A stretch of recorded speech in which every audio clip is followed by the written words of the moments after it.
Time for our winners and losers of the week. As always, good sir, kick us off. Who do you have as your winner of the week?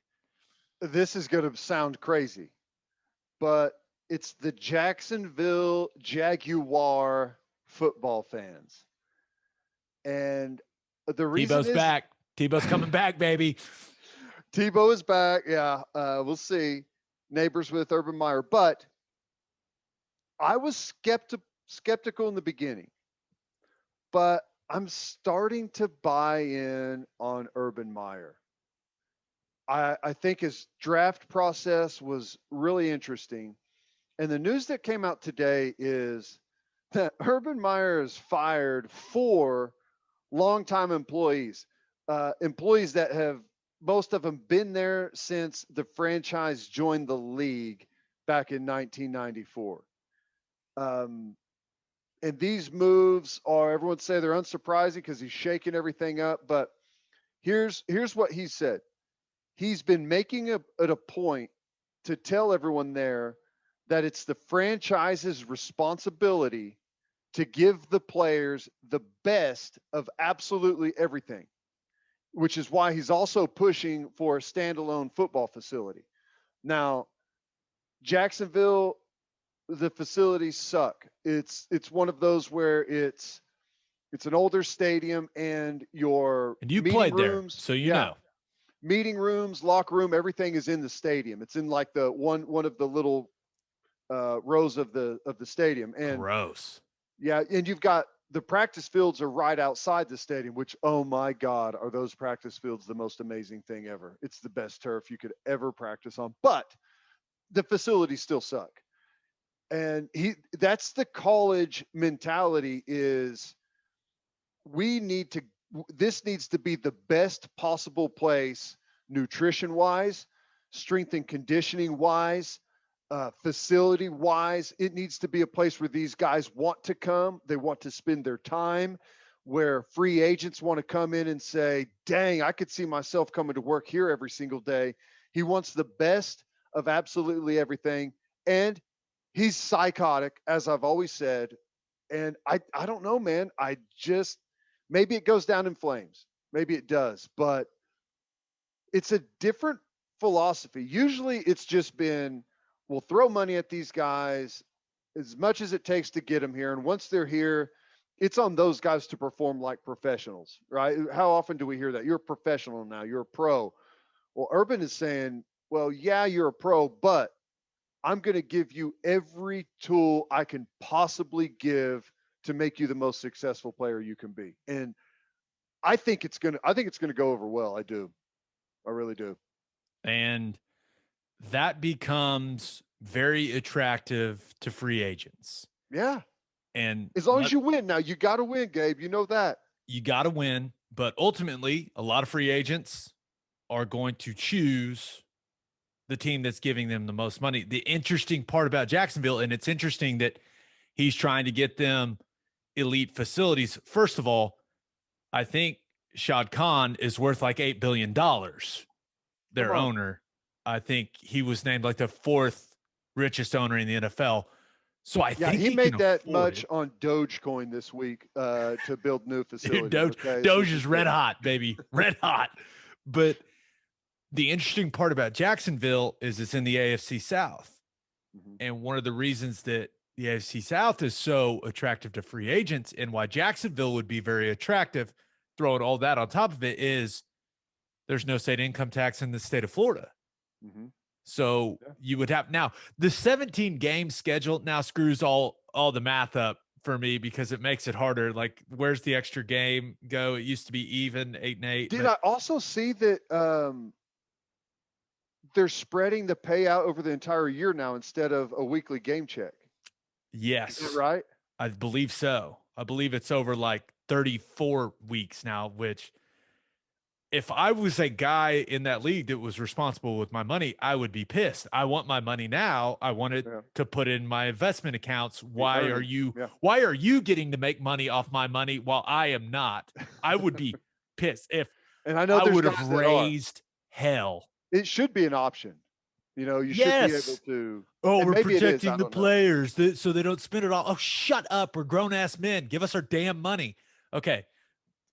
We got off track Separate there. conversation. But there's no state income tax in Jacksonville, right? So you have all your home games.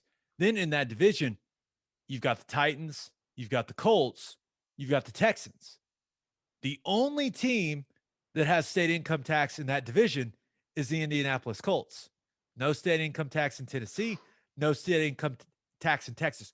So you have at least 10, maybe 11 games. Once again, the 17 game schedule throws everything off. You have all of those games where you're not having to pay state income tax, because people may not know this. You get taxed by the What a state that you scam. play the game in. Entertainment tax. Bullshit. Crap. It is. I had to pay But- taxes in London one time. What? Oh God, and I'm sure they've got just a low tax rate over there. I didn't do it. I've never done my own taxes. I am incapable. Tell the Brits to come after you. Come on, come and get it, baby. Come get me, Queen Elizabeth, nerd. Yeah. But dude, and we throw that around, and some people kind of just scoff at it. But as the salaries go up, and quite frankly, as the tax rates go up in some places, New York, if you live in California, it's like a 10% or higher state income tax. You make $30 million. I mean, we're talking about, that's a huge chunk of change. So no, I'm totally with you. I'm starting to like what I see from Urban Meyer, man. I am. You're realizing his crazy translates to the next level. We'll see if they win games, but Yeah. I'm telling you one thing. I'm going to be excited to watch that team play. I feel like they're going to become like college football fans, NFL team. I know. Yeah. I'm not cheering for the Jaguars. Screw that. But I'm just saying. I kind of agree. And, it's a winnable division, dude. It's a winnable division. Like Tennessee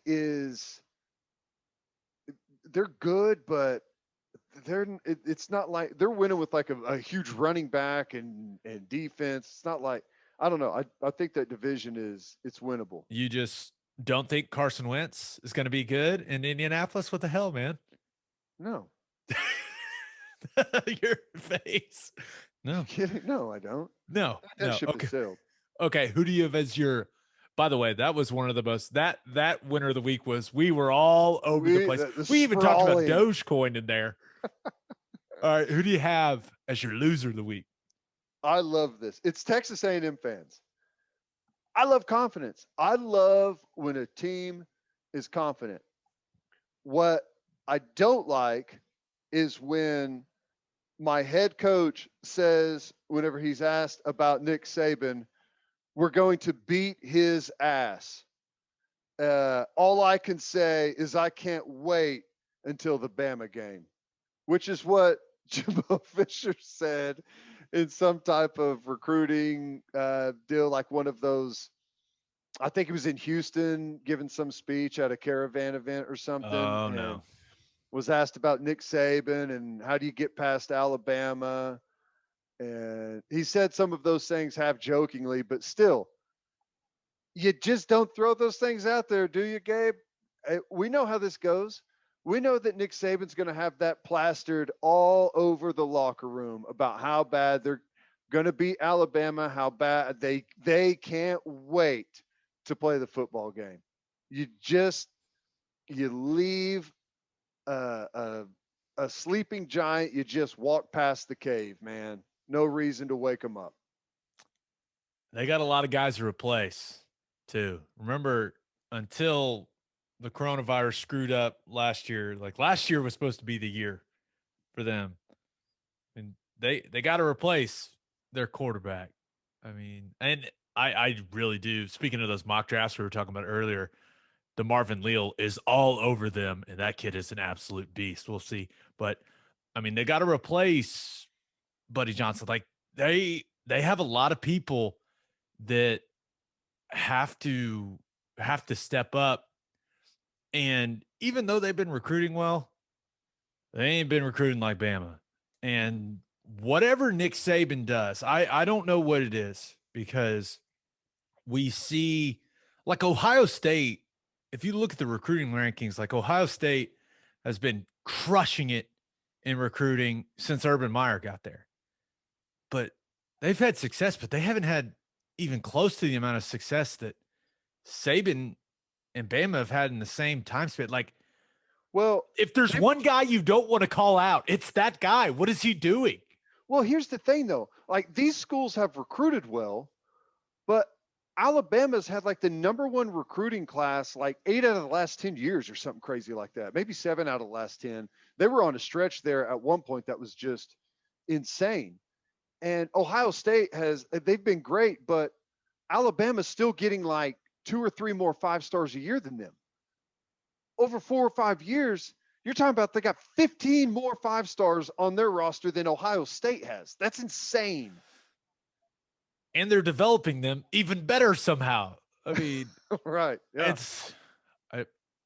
I don't know how Nick Saban does it. I really don't. Like he has all these coaches that have gone there and have gone through, his rehab program. Just know it can't be replicated. It's amazing. I'm setting a way too early point spread of that football game at 35 points. That's significant. I'll take the under. I don't feel good about it.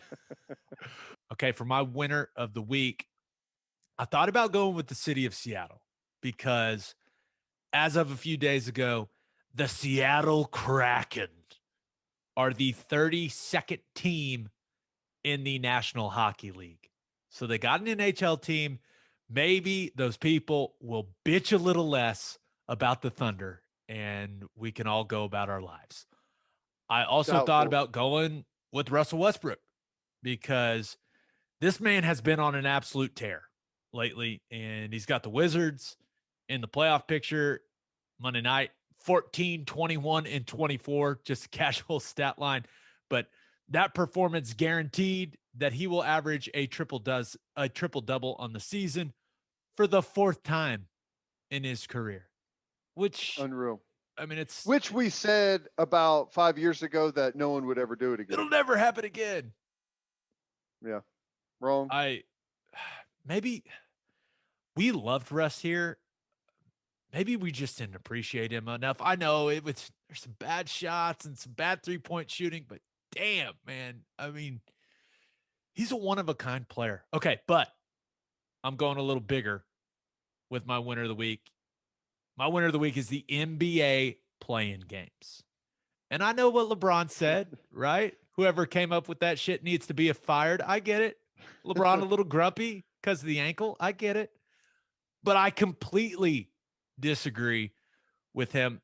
I think the play-in games have brought some life to the end of the NBA regular season. Now, maybe not for us Thunder fans, right? We're ready for this shit to be over. Like, yeah, I get it. But we'd play our way out of the season right now if that was an option. Right. And yeah, they definitely would. But it's brought some excitement. And just a refresher on the format. In both conferences for the play-in games, the 7 and 8 seeds will play each other. Then the 9 and 10 seeds will play each other. The winner of the 7-8 game advances, and they will play a first-round series against the 2 seed. The loser of that 7-8 game will then play the winner of the 9-10 game to become the 8 seed and play a first-round series against the 1 seed in their conference.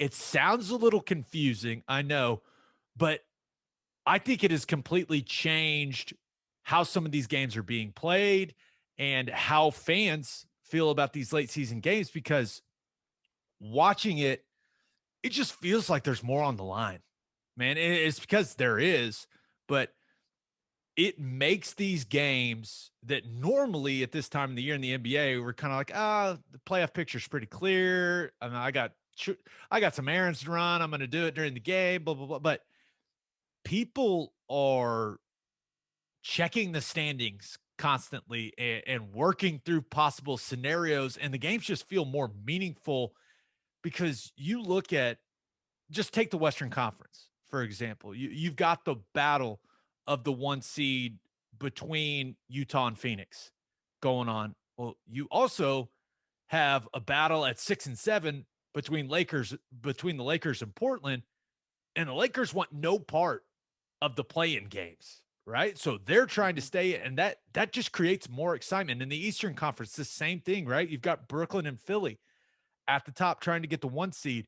And then in that 6-7 range, you've got Miami and Boston.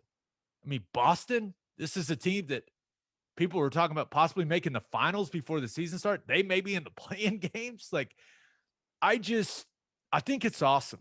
I think it's exciting. And with the NBA season, and once again, I know that this season has sucked for Thunder fans, but there's points of time in the regular season, guys are doing load management.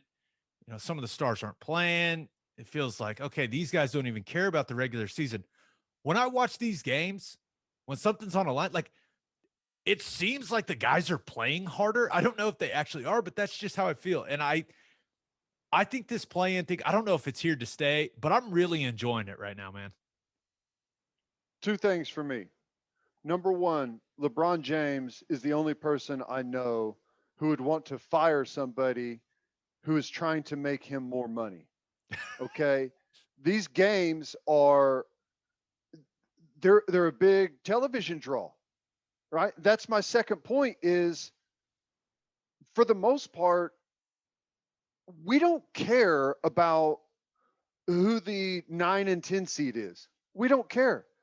But you know what we love? Win or go home. We love win or go home, because when it's win or go home, we know there's something on the line. We know whenever we tune into that game, whether we're in the hunt, whether we like these teams or not, we're going to have a final answer. Like, there's finality to it. I'll tune in to see how that last 5 minutes of this game's going to go, because if you win it, you're on, baby. You got yourself a series, and who knows what can happen. You get more money. You get your 7 possibly playoff checks that they're going to get. I mean, guys want to win that. They want to be in that, so we'll tune in for that. And that's going to get big ratings for the NBA, and it's going to make them more money. The league revenue is going to go up, and their share of that is going to go up. So I love it. I think it's great. We love finality. We love the sudden death situation. We'll tune in to watch 2 teams that we don't even care about if it's a instant game 7. Yeah. And especially you look in the West, the 7-8 game right now, as we're recording this, would be Portland and Golden State. Let's go. With the way that Steph Curry is playing, that's a video game. I mean, are you kidding me? Let's go. That's going to be awesome. Who can shoot it from the other team's side of the court to win it between him and Dame Lillard? My money's on Steph. He's the best shooter ever, but I do not like betting against Damian Lillard ever. Especially not in a win in advance situation. Yeah, we get it. He waved by. We'll never live it down as a city. Ruin the franchise. That was amazing, though. I've got to say, that is one of the coolest. I know it was like the most painful dagger ever, but oh my God, that was insane. Funniest part, and something a lot of people have forgotten already. Remember after the game, Paul George saying it was a bad shot? Oh yeah. God. I get the point of what he's saying, but it's not the time. Tell your friend that, not the camera. Dame Lillard was the best long distance 3-point shooter in the league that year. It's a bad shot. I don't care what anyone says. It went in, Paul. How about you chill out? Okay. My loser of the week. I thought about going with people that try to make kids specialize in one sport, because this is one of my favorite stats that comes out every year. Of the 259 guys taken in the NFL draft this year, 86% of them played multiple sports in high school. So if you're listening to this and you're like, my 8-year-old needs to focus on baseball and baseball only, or football and football only, don't do that. Don't do that. Please don't do that. Here's why I love the interwebs, because 6 years from now, whenever your son is training with one of the coaches of the Oklahoma City Thunder, I'm going to show you this clip. Hey, but he'll still be playing other sports. That's true. But no, I'm with you though. I totally agree. but also thought about going with Juwan James. Ooh, this was the guy that I played in the Senior Bowl with. We're in the same draft class. And that's a bad situation, right? Tears the Achilles working out away from the facility. So, the rules are the rules. The Broncos don't have to pay him the $10 What do you million. think about that? What's your, because it's a hot button topic with a lot of the NFL football players. I am shocked that more guys don't know the rules. It's collectively bargained. Ted, that's how that league works. Like, they agree to this. Their representatives agree with it. That's why every time I was working out in the facility because I knew the rules. I didn't think I was going to tear my Achilles or something bad was going to happen, but I knew that if I was doing it there, that I would be covered. And that's why I never went anywhere and worked out. Like, I hung around. Now, that was also, I was a bottom of the roster guy. You're trying to make the right impression, all that stuff, right? But I knew, I was never going to do anything else anywhere else. I worked out here. I'm not going to make it sound like I didn't, but if there was the option of being at the facility, I was there because I knew the rules. And you saw the league put the memo out, right? And it's crazy. And you even saw like Patrick Mahomes tweeting about like, hey, they're not going to give their money. It's like, Patrick, that's the rules. That's what you guys collectively bargained and agreed to. Yep. So now you expect the owner to not follow what has been agreed to? How's that fair?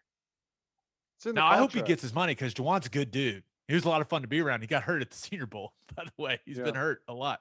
But it's a bad situation, but I was really surprised. No one was mad, though, because he's made a lot of money and not played very much, right? Oh, he's barely, especially since he signed a big deal in Denver, and he's hardly played at all. I think I saw maybe, and this may be the wrong number, but I feel like someone said that he's played like 68 snaps and made like $17 million or something crazy like that. Good for him, man. That's awesome. Good for him. Like, no one was complaining about that end of it on the players' end. You know what I'm saying? And like, they weren't saying, well, come on, the owner shouldn't have to. And if he would have gotten hurt working out the facility, which I hate to tell you, that's what they're supposed to be doing right now. That's why the coaches, and that's why everyone wants you there. Go look out the facility. And if this would have happened at the facility, guess what?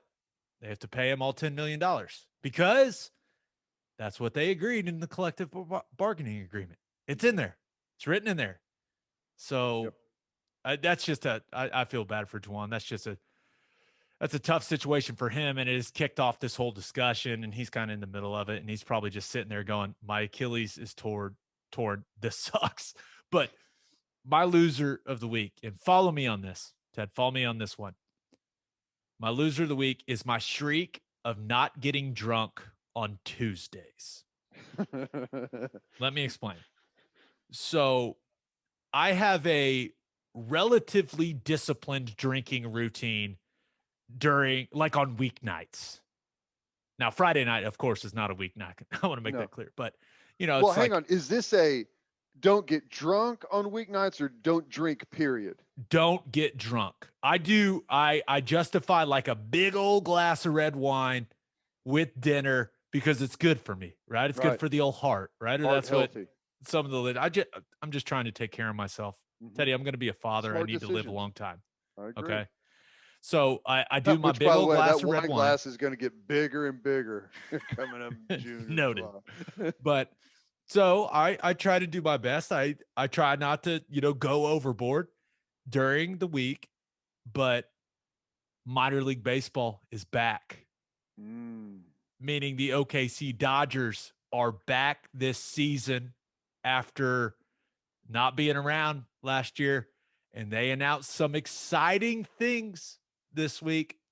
First of all, Bricktown Ballpark is going to open at 50% capacity, which was exciting because originally I think it was 30. So things heading in the right direction here in the city, coronavirus wise. Hey, 50% to start the Dodger season. They're also going to host their first Bark in the Park in June. And you best believe the dogs are going to be there. The Ikard crew will be there. I don't know. Actually, I need to check the date on that. My wife may be in labor, so maybe I won't be at that one. But firework Fridays are back. But the most exciting announcement for the OKC Dodgers, $2 Tuesdays.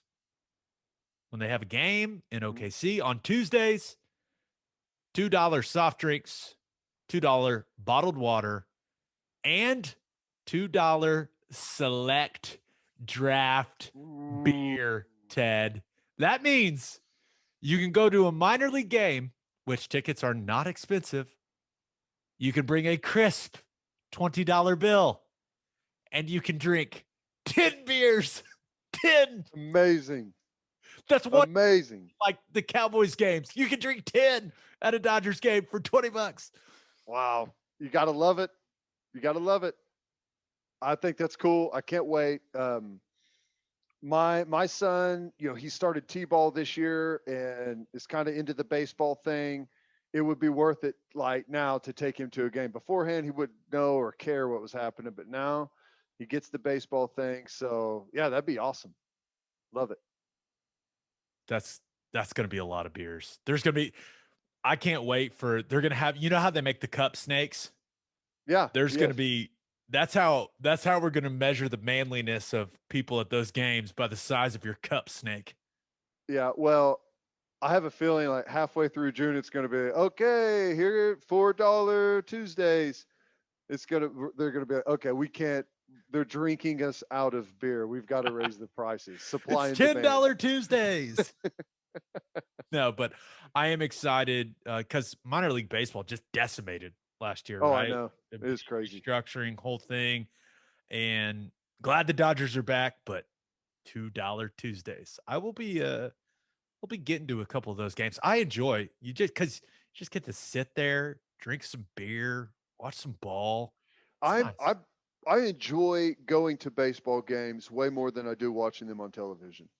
It's the same with hockey, right? Baseball in person, because it's about the atmosphere, right? The concessions are part of it, like the chatter of the people around you. And then hockey, you just realize how big and fast those dudes are moving. You're like, holy shit, look at these guys. Stops. It's insane. It's awesome. I mean, both.